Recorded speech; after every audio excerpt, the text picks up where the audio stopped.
seminar today in line with the upcoming International Women's Day. As we all know, the theme for this year's International Women's Day is DigitALL, Innovation and Technology for Gender Equality. So keeping that in mind, the seminar aims to explore the opportunities and challenges presented by the digital revolution in terms of promoting gender equality in Pakistan. So our seminar is going to be quite a detailed discussion, and we aim to answer some of the following questions with the help of this. What measures and policies can be taken to increase women's inclusion on digital platforms, and what impact would this have on the socioeconomic conditions of the country? How can women's rights be secured and harassment and negative perceptions be prevented in the digital world? How can access to digital platforms be made more available to women, especially those in the remote areas? How can educational institutions and the private sector promote gender equality in technology and innovation and prepare women for careers in these fields? What measures can be taken to address cultural and societal barriers and increase the representation of women in leadership positions in the technology and innovation sector? So before I proceed to introduce my extremely august panel, I would like to quickly make a couple of housekeeping announcements. So we'll be recording this meeting. So if all panelists are of course comfortable with it, may I also please request our online speakers to keep their microphones off when they're not speaking to ensure good quality audio for everyone. Speakers are also encouraged to switch their cameras on when they're speaking, if their network allows them to do so. Okay. And I, as moderator, will of course prompt you once we're pressed on time. Thank you. And now I'd like to introduce my panelists. We have Dr. Abid, of course, he's the executive director here at SDPI.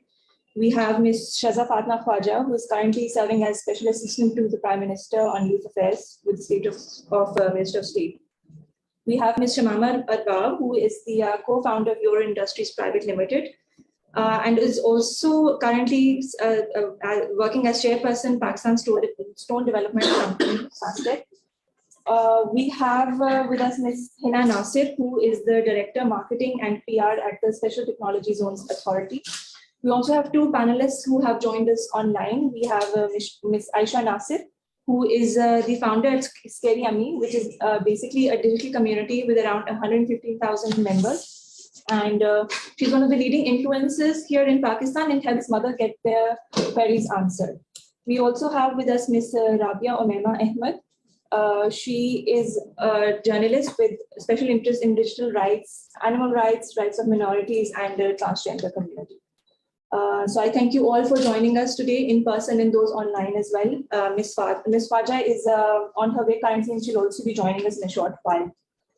So without further ado, I'd like to move on to the opening remarks. And for that, I'd like to invite Dr. Abid. So over to you. Thank you, Manur, and all the distinguished panelists. First of all, let me thank for sparing your valuable time and joining us, and all the audience who are here. As you saw while Manur was introducing, it was Shaza Khawaja. She is on way. She said that she'll be here in next 5 to 7 minutes, but we can start. I think every day, rather each moment is Women's Moment.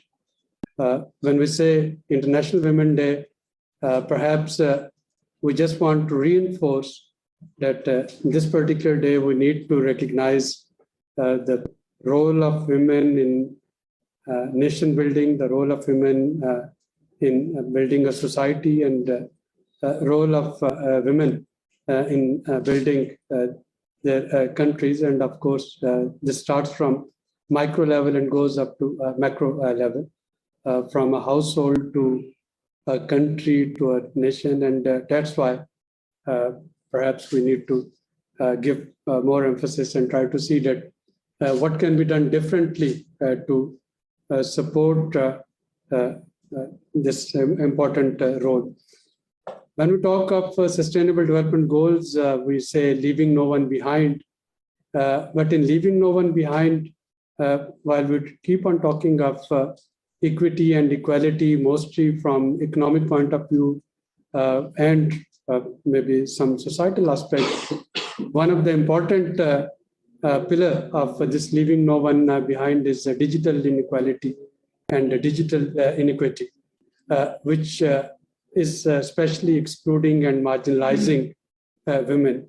And that's why this year, United Nations, when they came up with this theme for this International Women Day, DigitALL. So it's basically digital technology for all. No one is left behind, no one is excluded, no one is marginalized. Apart from all other aspects, also including digital technology. And as Manur rightly pointed out, not only that this digital technology, it has provided us a new sense of empowerment, especially with this digital and social media, where atomization of information, it starts and it becomes viral. Also looking at some of the challenges that this technology is facing, and especially for the women. So online trolling and harassment and all sort of other contemporary ills that we see that this technology has brought. But more importantly, this digital technology, if I look at it, that how it is influencing today's world, it is providing us empowerment, it is enhancing transparency, it is providing us access to information, it is providing us new knowledge and new information that perhaps were not thought of. In the 2.5 years of COVID-19, we also realized that this digital technology, it enables us to overcome many of the challenges that especially the entrepreneurs and businesses might have been facing in pre-COVID world, where now you don't require a big showroom to actually display your products, or you don't require a complete restaurant to start your eatery business, or also health online and education online. So this online world, it has actually created a revolution for us. And another important aspect that we shouldn't forget is this fintech, the financial inclusion. So those who were not able to think that they can open a bank account, now they have a mobile bank account in their cellular phones. But while talking of all of these virtues of the fourth industrial revolution, digital technology revolution, we should also keep in mind that in case of Pakistan, the reported numbers, they tell us that only 22% women, they are connected to internet. It means that still 78%, more than 3/4 of women, they are still not connected to internet. And this is when we talk of leaving no one behind, we are actually leaving them behind. And again, if you further do some sort of further dissection of this, you will find that for many, the cyberspace is not a safe space. So it's not only that public transport and society at large and markets and institutions and workplaces, they are not safe. Even the cyberspace is not safe for women. And if you do some primary and some secondary research, so you will find that in case of Pakistan, one of the reasons that women, they are not connected to internet, it's not only an accessibility issue, it's not only affordability issue, it's not only that two of our provinces, we don't have a uniform this availability of 3G and 4G, but it's also that in many of the middle class families, they still feel that providing cyberspace to women is not safe. And of course, some of the reservation that the women or the family members, they have some basis for it. Again, the cyberspace harassment.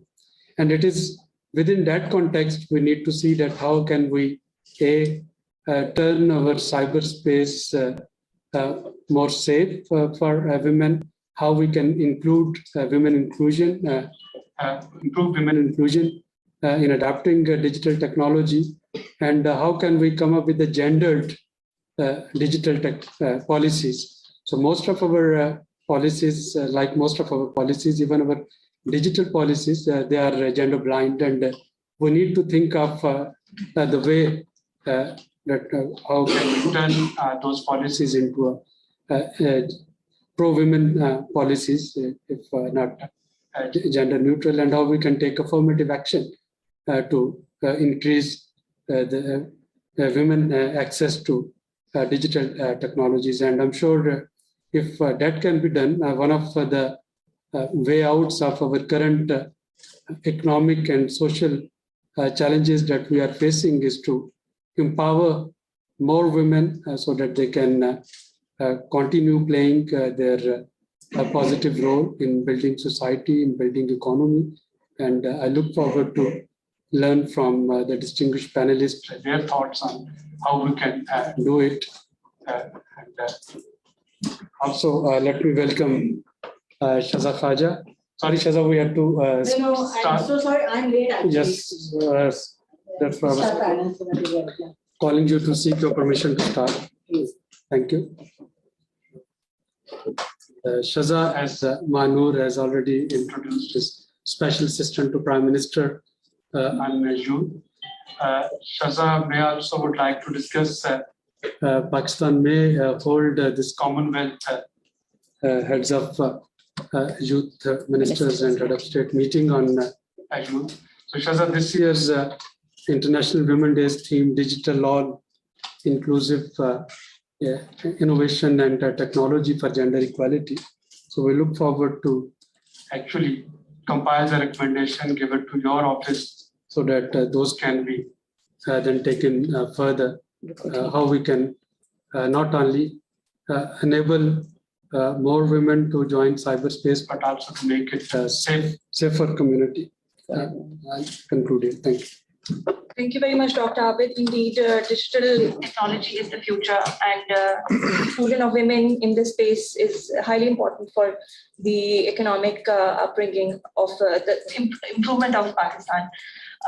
Moving forward, I'd like to start with the panel discussions. Perhaps Ms. Shamama, if I could request you to be our first speaker. Thank you, Manu. I have been looking at the questions that you've sent, and I realized that most of the things all of us already know. The facts are known to all of us that you said 22% Abid Saab. I thought only 1.5% women have access to internet, because the Digital Right Foundation said that it's only 30% of women use mobiles, and out of those 30%, only 15% get internet also. So we have to really, we have to keep this in mind, that internet is also not available to all of them, despite having the mobile, which they use as phone calls only. So, so the facts are already there, and I would rather focus on inequity rather than inequality, because the time has reached where we have realized that we have to look at the equity part of it. We have to give them more. How I understand inequity or equity is that we have to give more chances, more space to women, and not equal space. We don't want equal space for women. We want more space for women so that they can come at par with men. And when I say more space, I mean more incentives, more opportunities, more exposure. So that's how we will be able to come at par with men.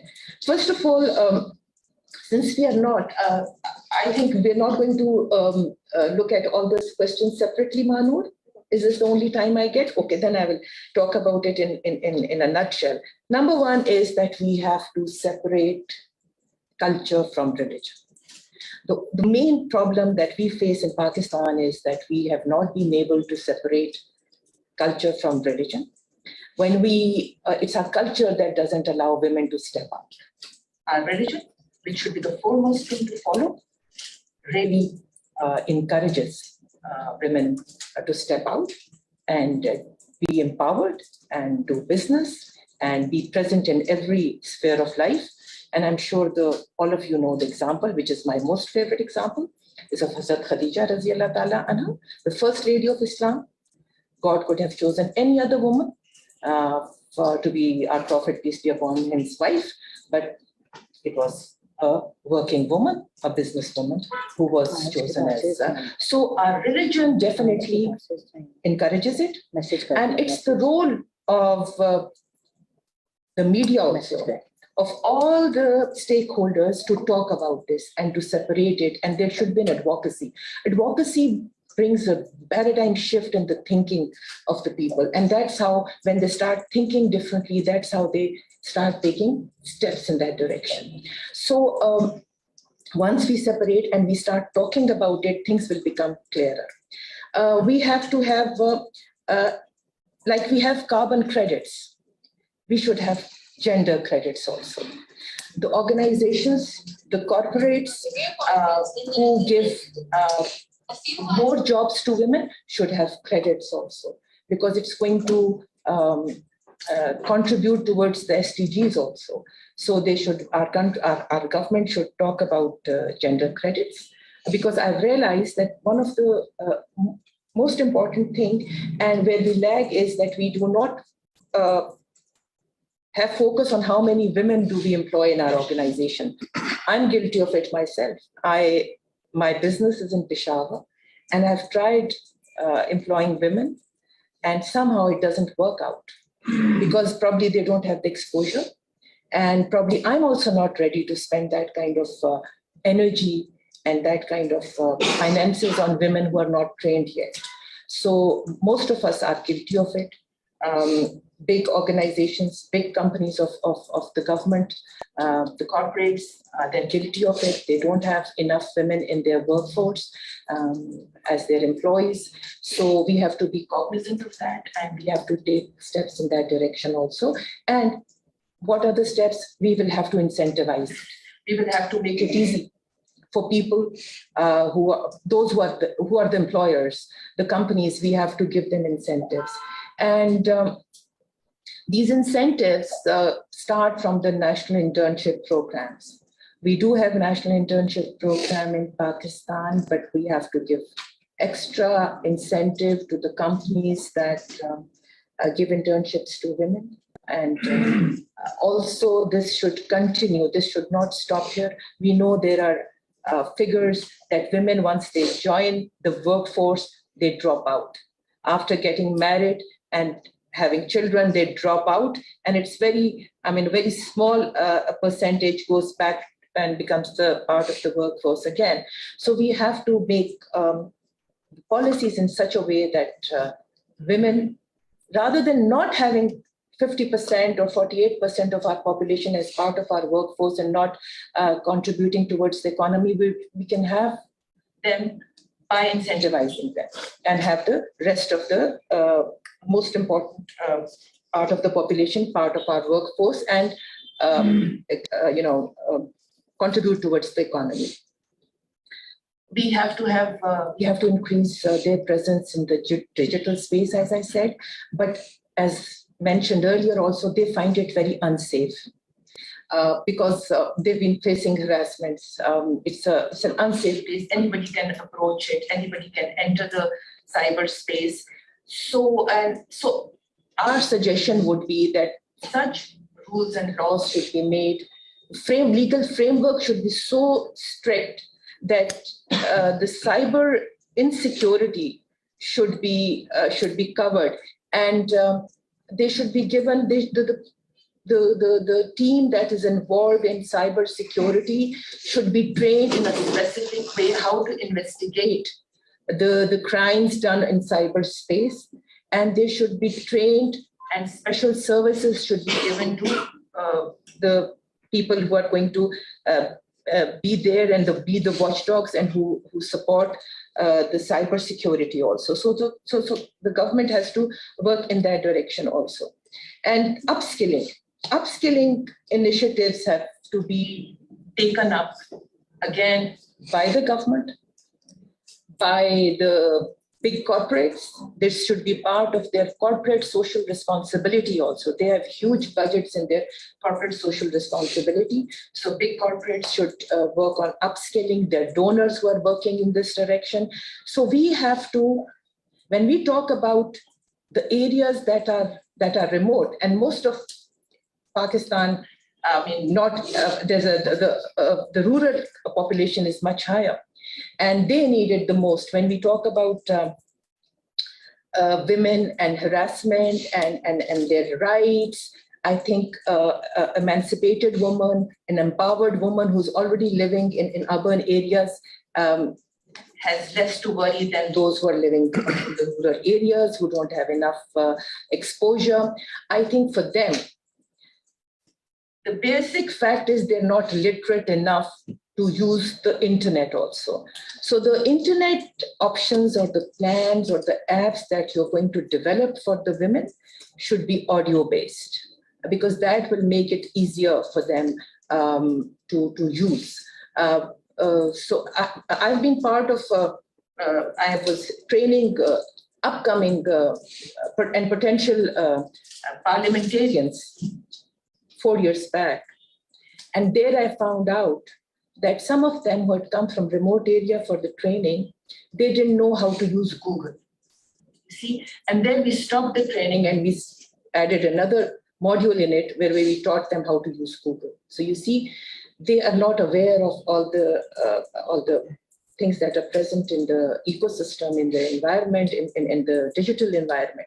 So I think the government and all the stakeholders should not only focus on their skill development, but create and bring up the apps which are audio-based, which are easy for them to understand and comprehend.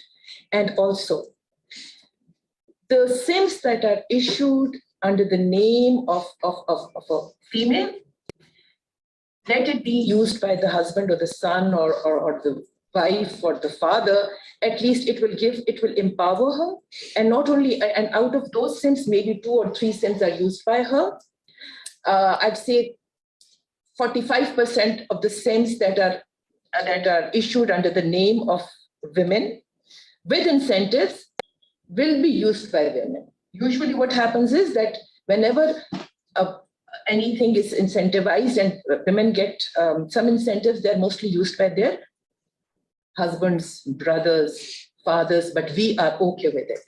Whenever we make policies, we are okay with that, because even when the other people, other family members use those incentives, it does empower the woman because it needs her thumbprint, it needs her signatures. So the SIMs that are issued under the names of these women should be incentivized, free data should be given, or some apps should be given free of cost. And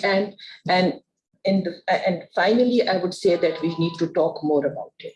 We need to advocate it. Advocacy is the answer. Other than roundtables like this, our media partners should now talk about it, should have programs, plans on TV, radio, which reaches far-flung areas also. They should really contribute in, and we should have them as part of our stakeholders to bring change in this arena. Thank you very much. Thank you very much, Ms. Shamama. Next, I'd like to request Ms. Khawaja to speak as she will have to leave early. Ma'am, over to you. Thank you very much. I would first of all like to thank Dr. Abid Suleri for having me here and giving me this honor to speak to you all on this very important topic. I'm just going to quickly talk about what the government has been doing for this digital space and inclusion of women in IT. Or what are our current plans and projects that are being rolled out, and a general overview of what the situation looks like in Pakistan. So Ms. Shamama has already highlighted a few key statistics, which are quite alarming, so to speak, given that we're sitting in 2023. The UNICEF report, the UNESCO report says that in Pakistan, women are 38% less likely to have a mobile phone and 49% less likely compared to men to use internet. And that, according to Economist Intelligence Unit, places us on 90th out of 120 countries when it comes to digital gender divide. So this is quite a figure that we have to look at. South Asia were the second, were the worst. Asia were the second worst in digital gender divide. So I think overall we अगर हम अपने gender के statistics देखें तो जो report आती है gender gap index की दुनिया में we feature the second worst in the world, only second to Afghanistan. So this is quite a situation, overall alarming situation that we're looking at when we look at the issue of gender in Pakistan. Now, I will stick to the digital part of it. 2018, we introduced the first Pakistan's first digital Pakistan policy. And IT Minister was Madam Anusha Rahman, who came up with the Pakistan's first digital Pakistan policy. And it had a specific area in it, which was ICT for girls. And ICT for girls was to be led by the IT Ministry as well as the Directorate of Education. And there were quite a few projects that ran through it, and telcos were engaged in it, and IT Ministry and Pasha and PSEB and all of these organizations were engaged. And a USF fund was created, which so all telcos could pitch in a certain percentage in this fund.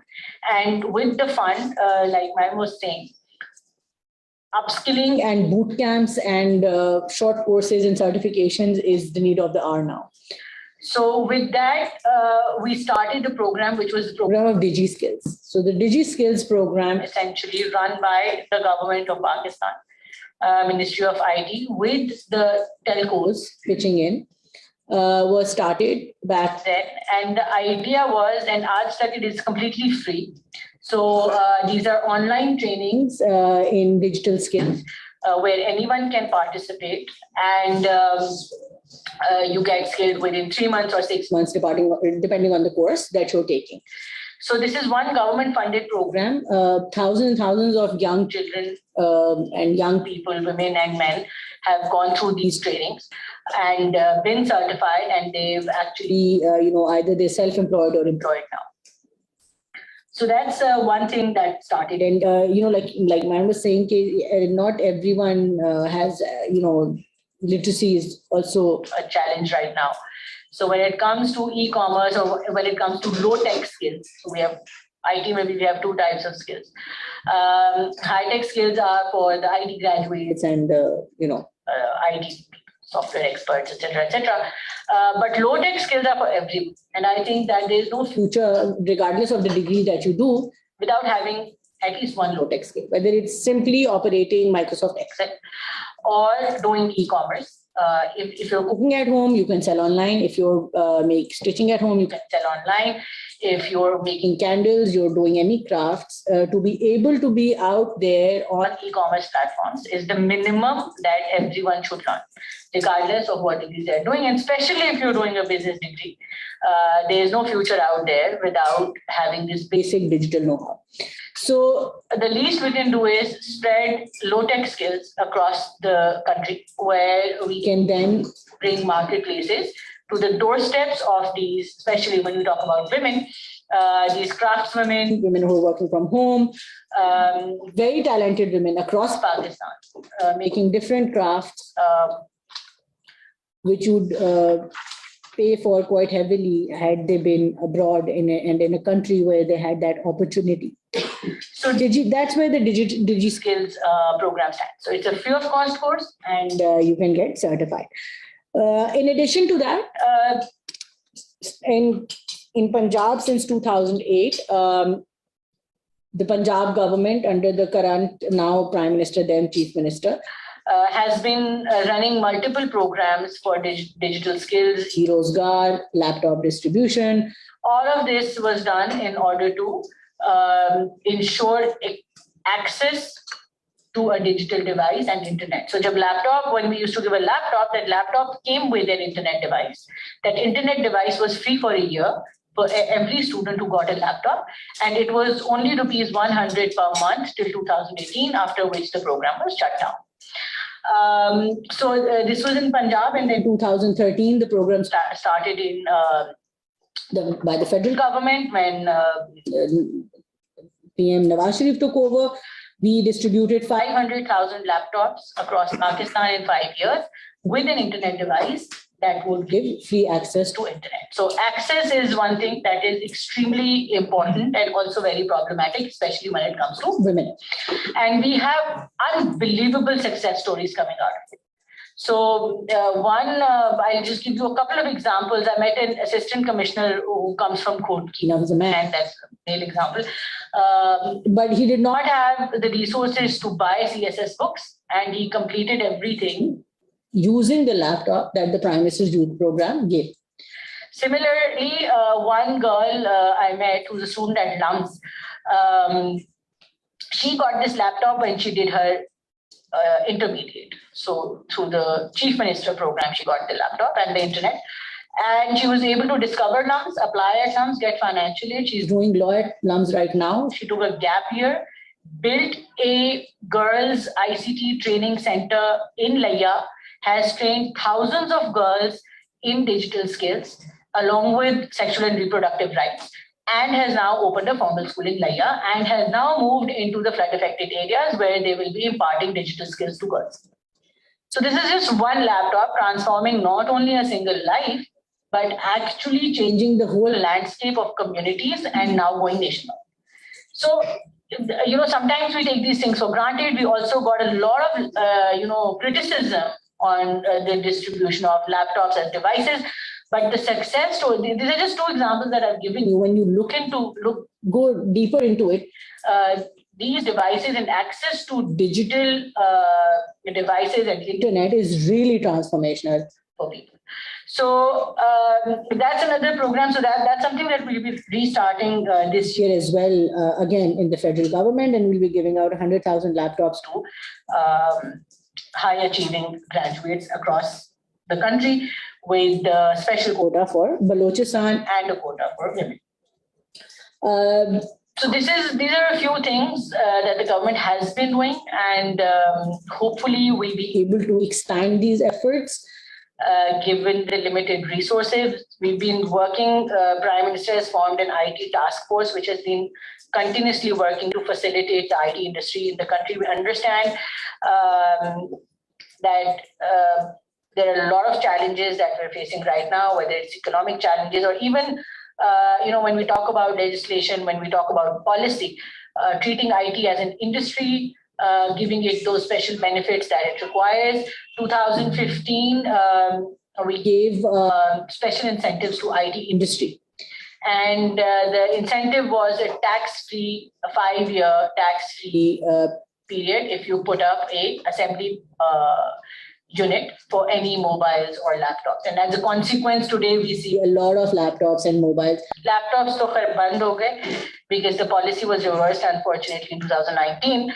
But mobile phones, we saw a lot of assembly lines put up in Pakistan. So that makes these digital devices very accessible, because not everyone can afford an iPhone or an imported phone today. So, ensuring that everyone has access to these devices, people have access to internet. And today in the changing global economy, not to undermine the importance of formal education, but degrees are, whether we like it or not, becoming redundant.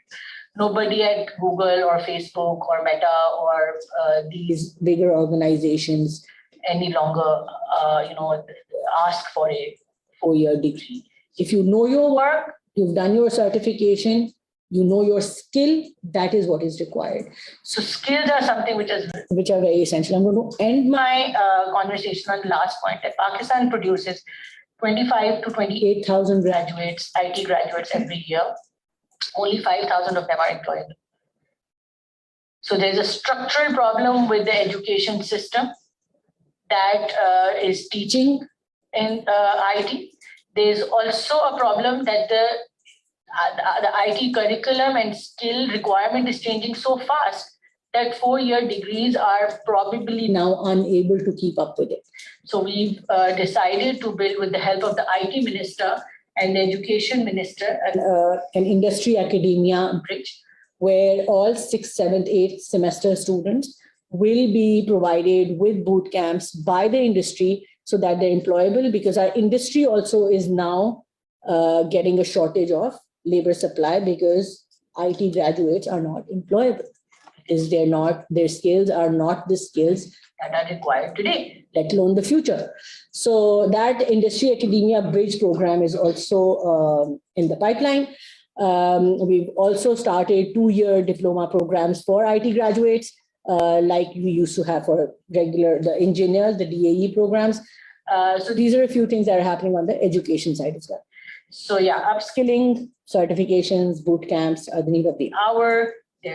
Low-hanging fruit, short-term solutions, gives you a lot of opportunity to work from home, and therefore helps women participate in this economy, whether they become freelancers, whether they self-employ, whether they become entrepreneurs.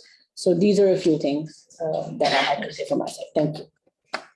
Thank you very much, Ms. Khawaja. Those were definitely very important projects that the government has been working on and is planning to work on. Moving on, I'd like to request Ms. Hina for her remarks now. Ma'am, over to you.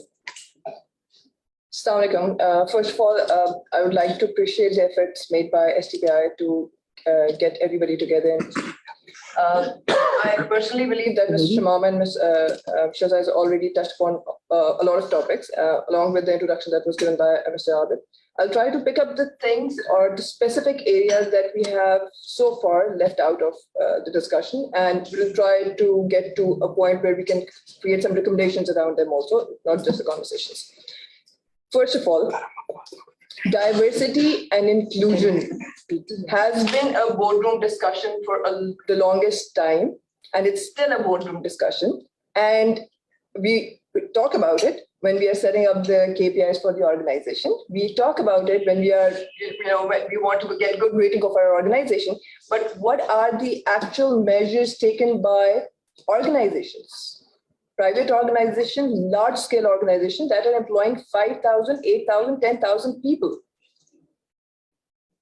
Just understand the impact of taking those boardroom discussions to actual materialized form, and we convert them into actionable items.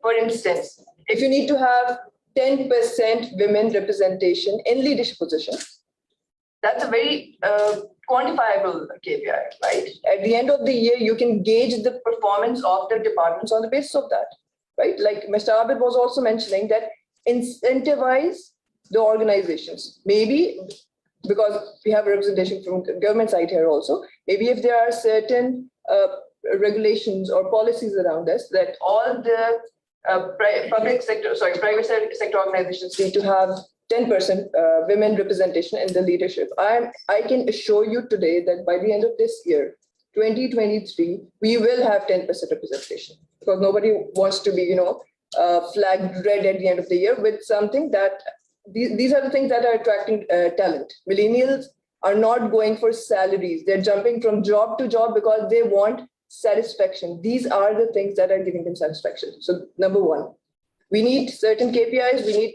We don't need any more boardroom discussions. We need to have solid measures taken on those things. Number two, we need to identify as both gender roles, men and women. What are the responsibilities you guys as men have, and what are the responsibilities we as women have? We cannot keep on putting all the responsibility on organizations or government. What are we doing? Ms. Shamama mentioned that a lot of women that we work with, we all can vouch for that. A lot of women we work with, once they get married, they decide not to work. Why? They spent 16 years in education institutes, top-notch education institutes. Why do they decide not to come back to work? That means we are setting examples for employers that, theek hai, 2 saal ki naukri karegi, 4 saal naukri karegi, then she's going to get married, ghar baith jayegi. We need to be consistent and persistent in our performances also, number one. As men, we are still a male-dominating society. So until and unless we are supported by the men, me and Mr. Mom were just having this discussion before the panel started, that I come from Ahmedabad. She started 25 years back from Peshawar. Until and unless we had the required support, from our parents, siblings, or immediate family members, we wouldn't have been where we are today. So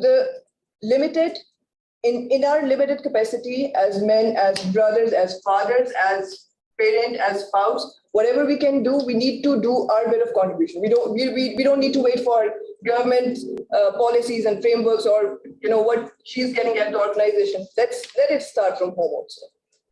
Two things. Number three, I would like to touch upon how rural and urban sector, the difference of access, we have been talking about it. Digital. We're talking about what kind of access is missing. We are all sitting in Islamabad, the capital city right now. My example or your example is not the same. My problem and your problem is not the same to the person who is sitting in Balochistan and in a village where there's no internet access or maybe no electricity. How about we come up with community centers? We cannot give access of electricity, internet, equipment, devices to probably each and every household. But what about community centers? One village, one community center that has 2 mentors, coaches, 5 systems, basic internet access, and we can allow females to go there and learn at their own time scale. Not too much to ask, right? And that's where we can take the first stepping stone. And eventually it could multiply. People who are learning different skills over there, they can again, the cycle will begin basically. They can start teaching there and they can start, sending more people. Women as role models. We need to promote more stories. We need to tell our generations who are decision makers. Everybody who is a CEO, CXO, CFO, CTO, CIO, board member right now must be over 50 years old.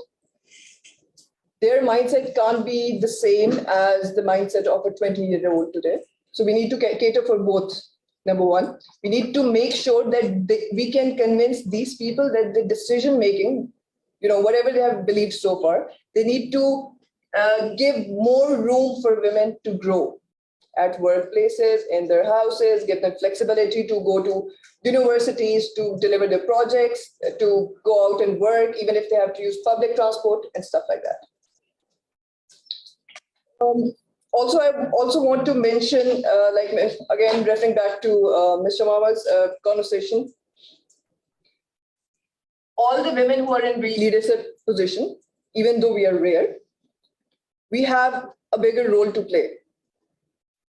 We cannot just enjoy the perks of everything that we have gotten. I agree the struggle has been there all along. Anybody that you see working right now has gone through a certain struggle. But we need to make sure that we are able to make some steps easier for the people who are following us now. That's very important. So I cannot just keep on saying that my boss is not fair to me when I'm not fair to the subordinate that who is working with me or for me. So these are some of the areas that I believe we need to focus on. We talked about fintech, having bank accounts.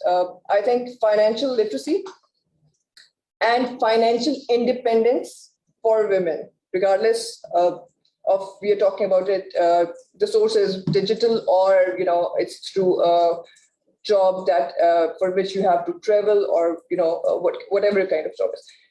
I think we have been. We all have experienced in our immediate family circle, friend circle, that women has been going through a lot of pressure because of the abuse, harassment, sexual in nature, most of the times. And it has been coming from those people also who are very well educated, from Pakistan, internationally qualified, have the best university stamps on them. It's a mindset change that needs to happen. Until unless we need to keep talking about these things day in, day out, on our dining tables probably, in our drawing rooms, in the business shows that happen at, like, for instance, 9 o'clock at the evening, where all our brothers and fathers and uncles and chachas are sitting and watching those shows. Why don't we make it a priority? If you don't make it a priority, it's going to be discussed once a year. Again, going back to my first comment, boardrooms, and we're going to end it right then and there. I think we all need to work as teams.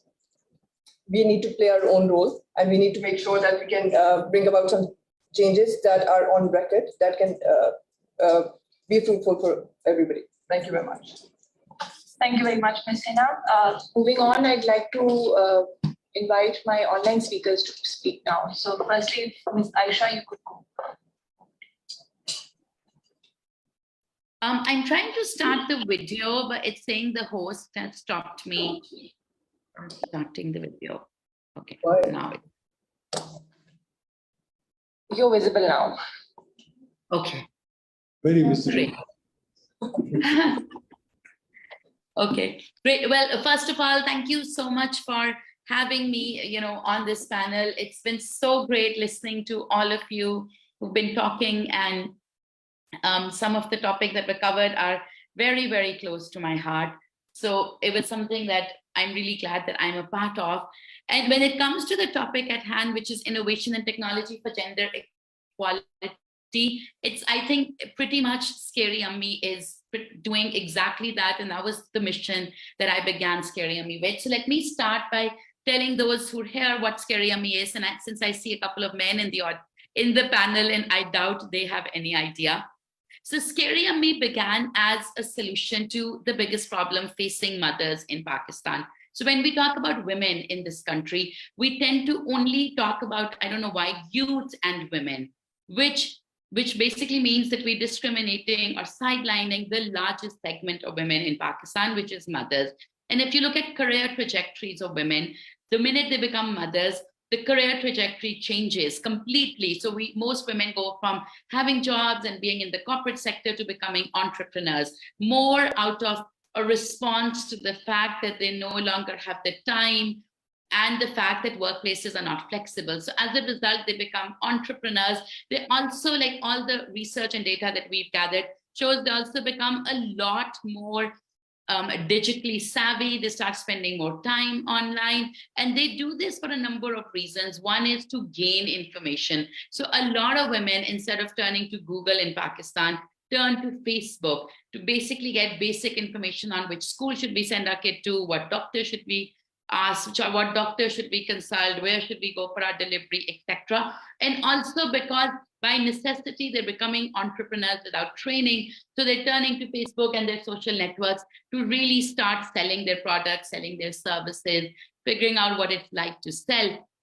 So for, considering that mothers are one of the largest segments on social media, and they're the largest segment that are using the digital medium, interestingly, without training, without really a thought process, more in the sense of firefighting. So a lot of the women I talked to, after I've spoken to them, I realized most of them did not begin the business with any thought into it or any business plans. They began it as firefighting and solving a problem, which is interestingly how Scaryammi began. It did not begin with a business plan either. I began Scaryammi as a solution to the problem that, as a mother to 4 kids at that time, I felt that I had no support. I had no community to depend on. I was fighting postpartum depression, and I felt very ill-equipped to do that. So my story mirrors the stories of most women in how they're using technology. So in terms of how gender equality can happen, I feel that if our focus is, along with the youth, also to turn towards mothers and training them on how to use technology better, how to understand technology better, and how to become technology equipped. So most of the mothers that we work with, and we have a reach of more than 1.5 million moms, so that's a lot. Most of them don't have, some of them don't even have Facebook accounts by their names, but most of them are accessing the internet through their husbands or their children's devices. A lot of them don't even have their own devices. So if we were to increase access to technology for mothers, and if we were to increase technology expertise for mothers, I think that you would see a huge change in gender equality, because the best thing about mothers that our research has shown is that they are inherently sharers. So mothers don't keep information to them. They love sharing and talking about it. So when you're transforming the life of one mother or equipping one mother with knowledge, the result is that it will have a trickle-down effect and lead to other women, be it neighbors, women in the family, their own children, even their husbands would face the benefits. So in short, I really wanted to talk about how, especially at the SDPI, that how when we're talking about women, we really need to understand that they're two very distinct categories with different needs and different requirements in the country. And since a lot of the government's efforts, and even I would say international efforts, are focused on youth and women, women representation in the youth, we're missing out on the largest opportunity there is right now, which is mothers. So I've raised this topic on government forums also, that all your entrepreneurship loans are all Kamyab Jawan, are all, basically discriminating against mothers because they don't meet that age criteria. Whereas the largest movement of entrepreneurship is amongst the mothers. And to some extent, the largest need for better digital skills, for better access to access to technology is also amongst mothers. So this is a crux of the kind of research we've had and our recommendations, which we've been speaking about on and on. And hopefully we have seen some changes happening. We have seen, some startup incubators reaching out to us to include mothers, but we still long way to go. Thank you very much, Ms. Ayesha. Moving on, I'd like to invite Ms. Ahmed. Over to you. Yes, Assalamualaikum everyone. I hope I'm audible. Yes, you're audible. All right, thank you. As you all know, I've a 10 years experience in the field of journalism.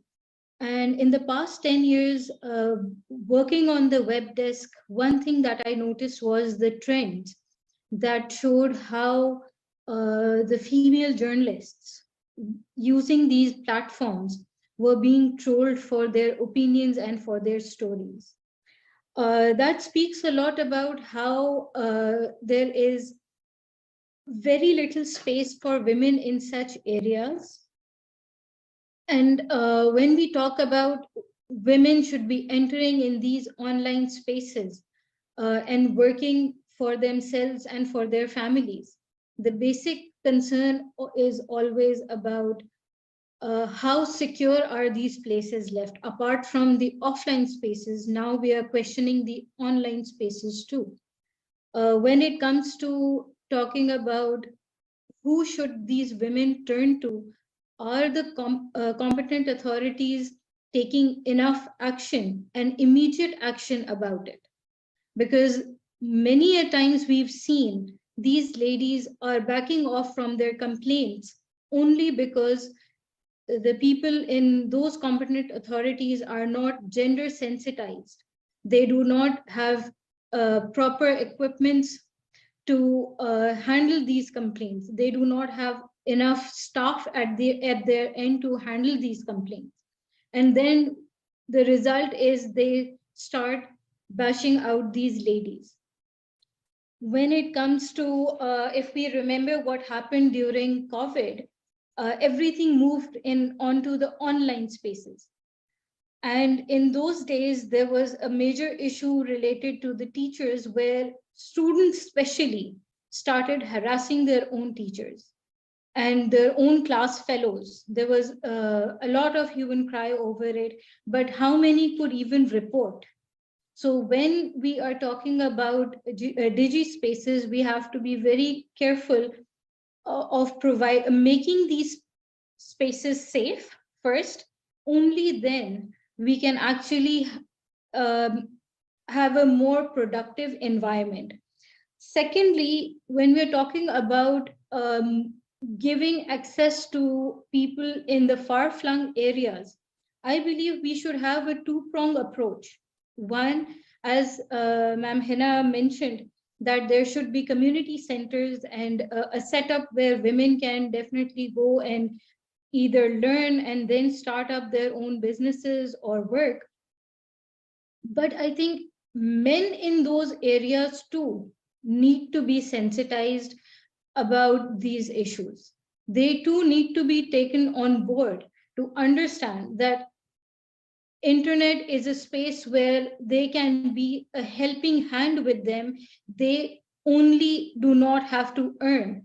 These women, their own wives, daughters, can also help in bring income into the house and give a better living to everybody. If only these parts are considered, then we can have a more productive environment and ecosystem in the country. Towards the end, my only plea to the government can be that apart from creating a more gender-sensitive society, I think this single national curriculum should also be upgraded to an extent that technology, especially the use of computer and internet, should be added to the syllabus where they know how to use these facilities and get a better understanding of the technology that they're using and enhance their skills. Thank you. Very much, Ms. Ahmed. With that, we come to an end of our panel discussion. If there are any questions and comments from any of our participants, the floor is now open.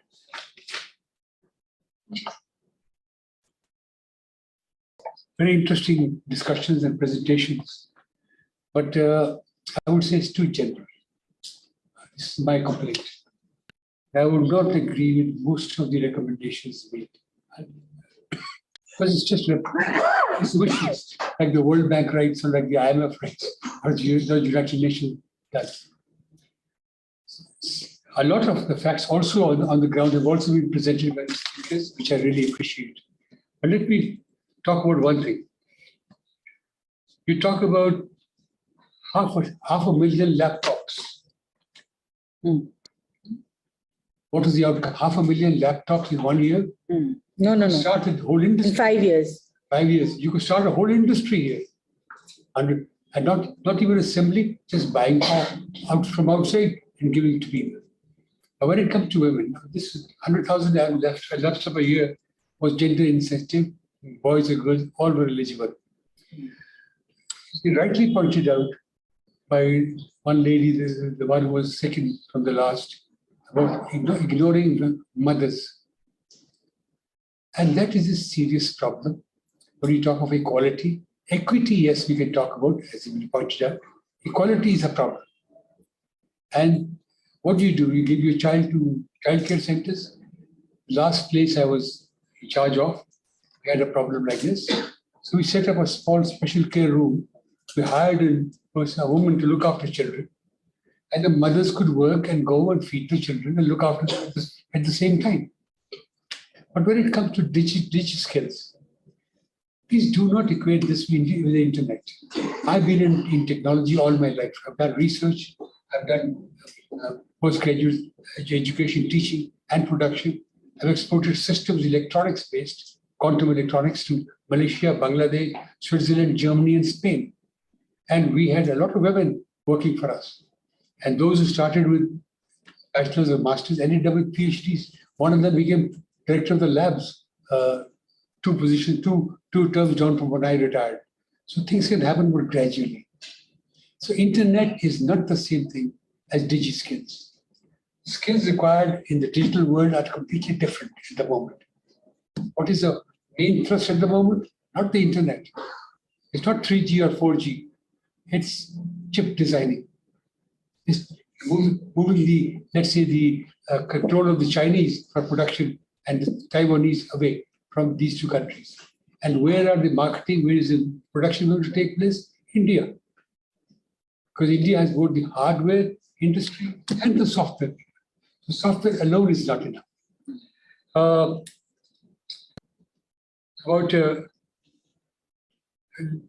Sorry, just one other point I want to make, and then I'll stop. I can go on and on.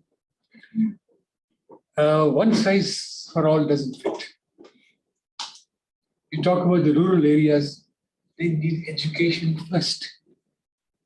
12 years minimum education. Before using a phone is nothing. Before they're able to contribute to the digital world. They're not ready for that. And in terms of women, half the women, more than half, are not ready because they're not educated in the rural areas. So education must come first. And then digital skills follow naturally. I'll just stop here. Thank you. I'm going to quickly make a couple of comments. I was sorry, just if you can just add. Sorry, just mention one thing. More question. Production that we did, exports, about 60 billion rupees approximately. The export value over how long? For 12 years. So 5 billion approximately. And I would just like to say that absolutely wonderful contribution, and we're always here to learn. And it's you know, your experience is invaluable. You're absolutely right. वो जो 5 million laptops distribute हुए थे, उसकी जो पहली condition थी या preference थी in the RFP was कि if anyone agrees to assemble them in Pakistan, that will be given first preference. And as a consequence, Hire put up an assembly plant in Lahore, and they were all taken from Hire because they were the only one producing in Pakistan.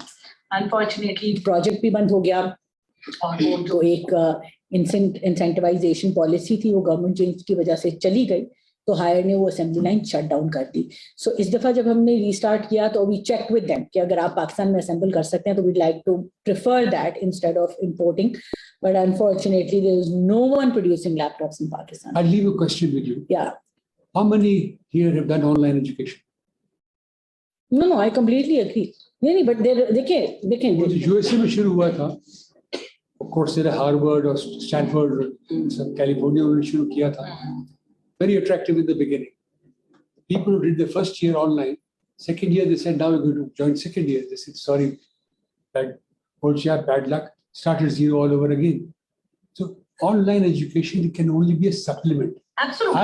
Upskilling. I've had online graduates from our open university, and it was miserable. No, it's not a substitute for education at all. There's no arguing that education ka substitute nahi, education aapko, otherwise it's quite a holistic experience when you go to a university, and a lot of personal development that comes with it. But दूसरी चीज जो मुझे आपकी बिल्कुल सही बात लगी, software versus hardware argument. Hardware में we're lacking, and not only in hardware but also in software products we're lacking. हमारा सारा focus software services पे, and as a consequence हमारा जो export है वो limit हो रहा है. जो software products हैं, हमारी जो local indigenous development है software products की, why can't we create another SAP or an alternative to all of these softwares? So वहाँ पे भी not only are we lacking in chip design, मेरी नवीद शहवानी साहब से multiple times बात हुई है, और इसकी training के ऊपर भी बात हुई है, और he's setting up chip packaging companies वो set up कर रहे हैं पाकिस्तान के अंदर, लाहौर में वो 3 लगा रहे हैं. But you're right कि जिस तरह जब GPS system war में अमेरिका ने बंद किया था, that is when China came up with its own GPS system. तब realize हुआ आज भी अगर चिप की मैन्युफैक्चरिंग 3 या 6 मुल्कों में होती है दुनिया के अंदर, अगर वो और मोनोपोली है, अगर वो बंद करते हैं तो starting from your basic TV remote control all the way to your JF-17 Thunder सब बंद हो जाएगा. So you're absolutely right. We need to have that indigenous ability to be self-sufficient in chip designing. उसकी training की इस दफा बात हुई थी. Unfortunately इस दफा हमारे पास बहुत ही paucity of funds in economic situation. But इंशाल्लाह अगर अगले बजट में हो सका. Are you with the government? I am with the government. I'll suggest a place to you. And they'll do it free.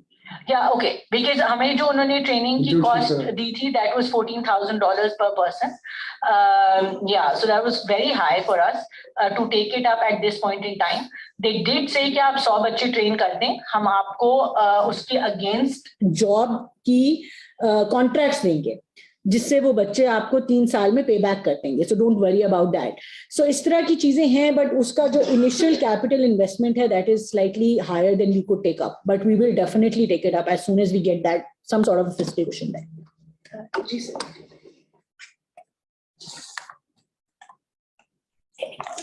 Thank you very much for giving me a chance to speak. The main issue is the financial issue, as described by the honorability.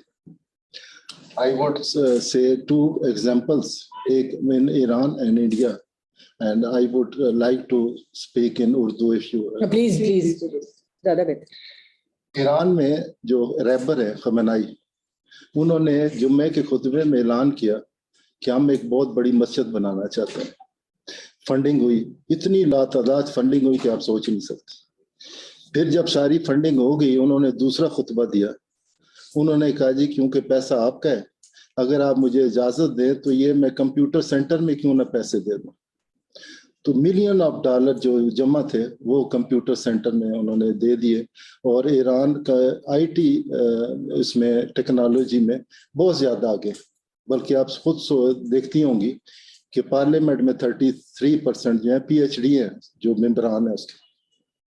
दूसरा मेरी study थी India की, वहाँ पे कोई 4-5 बड़े मंदिर हैं, उनकी भी अरबों के हिसाब से इनकम होती है, और वो सारी की सारी इनकम कंप्यूटर सेंटर्स को जाती है. जिस तरह हमारे यहाँ मज़ारों पे पैसा जमा होता है, इस तरह का. तो इसके लिए ह्यूज फंडिंग चाहिए और एक बहुत बड़ा जज्बा. जिस तरह 2 एग्जांपल मैंने दिए हैं, इससे कोई रिवोल्यूशन आ सकता है. वैसे हमारे जो मुल्की हालात हैं, तनख्वाहें नहीं है, और मेरे ख्याल में कोई इतना जल्दी कोई अच्छा फ्यूचर नज़र नहीं आ रहा.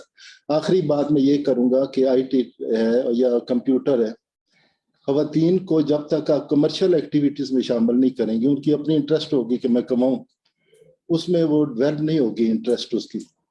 इसके लिए उनको इस तरह का कोई पैकेज बना कर दें ताकि वो खुद ही कंप्यूटर पे अपना अर्निंग करें और फिर एम्पावरमेंट उनकी खुद हो जाएगी. Thank you very much. Thank you, sir. Is it okay if I just take one last question, then you can perhaps... Yeah, because I have to leave. Okay, sir, please. Last question. Okay, thank you. Appreciate your efforts by the panelists. Very quick questions. One is that, Madam, you have mentioned that about 5 lakh distribution of the laptops. I wish if you can further collect the data that how effectively these laptops have been utilized by these women or girls in all the universities. And then what we can get more out of this in future if there is such kind of scheme or the usability of this digital technology. My second concern is that, Madam, you mentioned that it is about 1.5% of the people. Dr. Abid mentioned that it is 22% of the women, those who are using. My concern is that how we get this data, it is either 1.5% or 22% or 33%.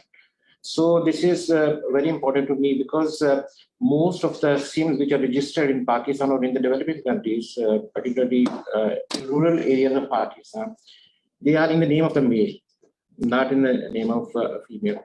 So perhaps we are not getting the accurate data in terms of the usability of the digital phone and all that. The second is the usability of this digital technology. Most of the women, in my opinion, they are using these phones for their entertainment or for just necessary communication, not for any productivity. And for that, if we can make a data analysis that how we can engage these women, as Sir very rightly mentioned, that first skills, even more important than education for women, skills, and then there should be some tangible sort of incentive for those women, those who are having those skills and they are digitizing these skills and getting something in terms of financial benefits. And then my last point is that if we can connect this male-female equation into the better outcome, so the family male should be involved and encouraged in those kind of activities which are the product which are being produced by the women of that family. So that will be really important. And last point was that you talk about equality and equity. I think we should have a database or necessary information where we should have equality for the male and female. In these disease areas, we should have equality. And in these areas, we should have equity. So that database will be helpful to engage women in development, in quality of services and quality of education and all that. Thank you so much. Khawaja, you could go first. I'm just going to quickly make my last Comments, and I'm going to apologize for having to leave. For another session. Though I would love to be connected with whoever's giving these free trainings. I think that would be good. Unfortunately, वहाँ brigadier आ गए हैं. I'm sure he's very helpful also. Sure. हमारी lab से brigadier आ गए, but क्या करें? मैं आपसे वो ले लूंगी, कांटेक्ट ले लूंगी. बात हो रही थी ट्रेसर की. बस उसमें मैं जल्दी से कमेंट करना चाह रही थी कि जो ट्रेसर की आपने बात की, it's also very problematic for me कि मैंने क्योंकि ये प्रोग्राम अभी लास्ट ईयर ज्वाइन किया है, तो there is no tracer study of any project that has happened, and it's very unfortunate because MNE जो है वो हम इनकॉर्पोरेट करते ही नहीं है प्रोजेक्ट्स में. हमारे कॉन्सेप्ट ही नहीं है, हमारे पीसी फंड्स का हिस्सा ही नहीं होता. थोड़ी सी हमने रीअप्रोप्रिएशन करवाई है पीसी वंस के लिए. इवन जो लोन प्रोग्राम है पीएम का, जो एंटरप्रेन्योरशिप के लिए बिजनेस लोन प्रोग्राम्स है, हमने हमारे पास डेटा बिल्कुल 100% पड़ा हुआ है for every single laptop that has been dispersed. We have the data, but again it requires a lot of funds to contact even 2 lakh लोग टू आस्क फिर आपने लैपटॉप का क्या किया एंड क्या बनना. जो हमारे पास सक्सेस स्टोरीज हमने कलेक्ट की हैं वो तो हमारे पास हैं, and we know that they're very but हमें ये भी पता है कि कुछ लोगों ने बेच दिया, किसी को जरूरत नहीं थी. इसलिए जो हमारी लर्निंग्स थी पंजाब की, उसमें हमने इस्लामाबाद में ये किया था कि अब एप्लीकेशन पे हम लैपटॉप करते हैं, ऑनलाइन एप्लीकेशन के ऊपर. The merit list is created online on the papers that they submit and is vetted by the vice chancellor themselves, जो कि एक एफिडेविट साइन करते हैं. और इसके ऊपर एक हमें टोटल कंप्लेन आई थी पिछले 5 सालों में जो actually verify होके प्रूव हुई थी, and the vice chancellor was removed because उन्होंने लैपटॉप डिस्ट्रीब्यूशन में घपला किया था. So we're very transparent about it because वो lists भी जो है वो ऑनलाइन छपती हैं. किसी को कंप्लेन हो तो 15 दिन दिए जाते हैं कि अगर आपको लगता है कि आपका मेरिट ऊपर है, किसी और को मिल रहा है, so it's a very open system. But इस दफा मैंने कहा है कि हम इसका ट्रेसर एटलीस्ट 5 years डाउन हमें ट्रेसर करना चाहिए कि क्या इम्पैक्ट आया फॉर इम्प्रूविंग. मुझे आपका सवाल मुझे फाइनेंशियल आप बिल्कुल ठीक कह रहे हैं. बट हमने लाहौर में बनाई थी ITU और उसका मकसद यही था कि उसको हम इंडिया की IIT की तरह एक डेडिकेटेड फैसिलिटी बनाएं जो कि इस तरह के बच्चे प्रोड्यूस करे, इंटरनेशनली जो एक्सेप्टेबल हों, रिकग्नाइज्ड हो इंस्टीट्यूट. मैं सिर्फ एक चीज ऐड इसमें करना चाहूंगी कि कभी कभी फाइनेंशियल कंस्ट्रेंट से ज्यादा जो है वो कंसिस्टेंसी ऑफ पॉलिसी का मसला आ जाता है. और पैसे एलोकेटेड होते हैं, सारा कुछ होता है गवर्नमेंट के अंदर. ये बजट्स बहुत बड़े बजट्स नहीं होते, 3 अरब का 4 अरब का बड़ी GDP की इतनी बड़ी मतलब उसके अंदर निकल आते हैं. But sometimes consistency of policy priorities जो हैं वो बीच में आ जाती हैं. अगर वो ITU जो है वो उसी तरह चलती रहती है जिस तरह वो इंटेंडेड थी. 5 साल उस पर काम नहीं हुआ, उसकी बनी हुई बिल्डिंग जो है वो उसको नहीं उस तरह से यूटिलाइज किया गया. तो शायद आज एक हमारे पास क्वालिटी का इंस्टीट्यूट होता. प्लानिंग मिनिस्ट्री ने 5 सेंटर्स ऑफ एक्सीलेंस पाकिस्तान के अंदर बनाए. आप आज उनका काम देखें, अगेन ट्रांसफॉर्मेशनल काम करें. एक IT का है, एक AI का है, एक क्लाउड कंप्यूटिंग का है. इस तरह से डिफरेंट यूनिवर्सिटीज के अंदर बने हुए हैं. सो जितना हम कर सकते हैं कि हम एक उसका आप कह दें कि बीज बो जाते हैं, उसके बाद वो पॉलिसी कंसिस्टेंसी कितनी रहती है, उसकी सस्टेनेबिलिटी क्या होती है, वो कई जगहों पे चल जाती है और कई जगहों पे वो डिसमेंटल हो जाती है. सो ये चैलेंजेस हमारे हैं overall that we face. But इंशाल्लाह कोशिश है कि हम इन सब मसाइल को हल करें. और जेंडर की जहाँ तक बात है, not just the digital gender divide, unfortunately a much bigger issue. That we're looking at, हमारा mindset और जो पहली बात की गई culture और religion की जो distinction है, I think it is one of the largest things that is hampering women development. मैं हर जगह पे कहती हूँ आपकी 52% ख़वातीन हैं इस मुल्क के अंदर. If we want to even think about development, आधी population को आप पीछे छोड़ के develop कर ही नहीं सकते. So आप भूल जाएंगे मुल्क जो है वो ख़वातीन की इंक्लूजन के बगैर तरक्की करेगा, and that might actually be one of the reasons why we are there. Yeah, because आपकी 50% population जो है या वो एक तो economy formalized नहीं है या वो informal economy में unpaid labor कर रहे हैं और या फिर जो है हम उनको काम करने नहीं दे रहे. Nobody in their right mind would do a 16-year qualification and want to stay at home and not be financially independent. It is only the society and the culture around them that prevents them from becoming part of the workforce overall. So ये हमारे हैं challenges हैं, but मिलजुल के इंशाल्लाह societal change की भी ज़रूरत है, पॉलिसी लेवल पे भी जरूरत है. जितनी ये बड़ी प्रॉब्लम है, कुछ आबादी को कंट्रोल करने की जरूरत है, जितनी ये बड़ी प्रॉब्लम है वो it has to be a very very multi-pronged issue for us to be able to deal with it, and but we're hopeful इंशाल्लाह बेहतरी की तरफ चीजें जा रही हैं जाएंगी. That is all from my side. I'm just going to beg leave from all of you and apologize for not staying till the end. हो गया खत्म. आपका जो था ना इट वाज 4.5 वो इस तरह था कि डिजिटल राइट्स फाउंडेशन का जो डाटा था ना वो बताता था कि 30% विमेन है मोबाइल यूजर्स, उनमें से 15% वो है जो कि इंटरनेट यूज करते हैं. सो वो बनता है 4.5% who have the internet.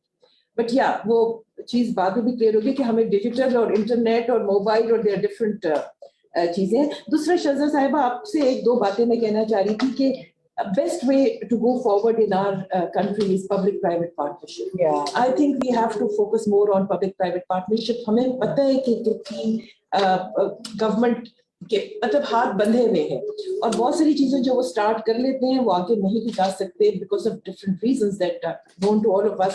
So we should focus on public-private partnership. Another comment that I wanted to give on the laptops. My niece got a laptop and she was so happy कि मुझे laptop मिल गया. तो हम तो सारे उसके ऊपर हमने उसमें जंप की कि तुमने क्यों, तुम्हारे पास घर में इतने लैपटॉप हैं और तुमने नहीं वो मैं आप में से किसी को चाहिए, it's a free laptop. It's a national character हमारी नेशन का कि जो फ्री चीज मिल गई उसको कब्जा कर लो. उनको पता ही नहीं था, उन बच्चों को, यूनिवर्सिटी की बच्ची उसको ये आइडिया ही नहीं था, उसकी तरबियत का पार्ट नहीं था कि ये चीज किसी और का मैं हक मार रही हूँ, बट वो जीत गई, उसने एप्लीकेशन लिखी और उसको मिल गया. So we have to be very careful. और ये बच्चों को हमने पहले से बताना है, सोसाइटी को बताना है कि ये लैपटॉप किन के लिए है, हर एक के लिए नहीं. जी शुक्रिया. बात की डाटा तो है लेकिन ये एक्सेस करना कि उसकी यूटिलाइजेशन कितनी गवर्नमेंट ने या मैंने को मिला लैपटॉप, मेरे ख्याल है कि यूनिवर्सिटी जितनी सारी बन गई हैं, गवर्नमेंट की अपनी यूनिवर्सिटीज हैं, प्राइवेट सेक्टर की इतनी सारी यूनिवर्सिटीज हैं, तो व्हाई नॉट कि हम थीसिस जैकल के थीसिस हैं या मास्टर्स के जो थीसिस होते हैं वो का हिस्सा बना. Good idea, good idea. जी इसके साथ में मानो जो 22% वाला फिगर है वो GSMA की एनुअल रिपोर्ट से, जो ग्लोबल इंडस्ट्री मोबाइल ऑपरेटर्स की है उसमें जो पाकिस्तान का है women using internet, that's 21%. Okay. So we can चाय पे बात करते हैं. Thank you so much. Shaza. Thank you.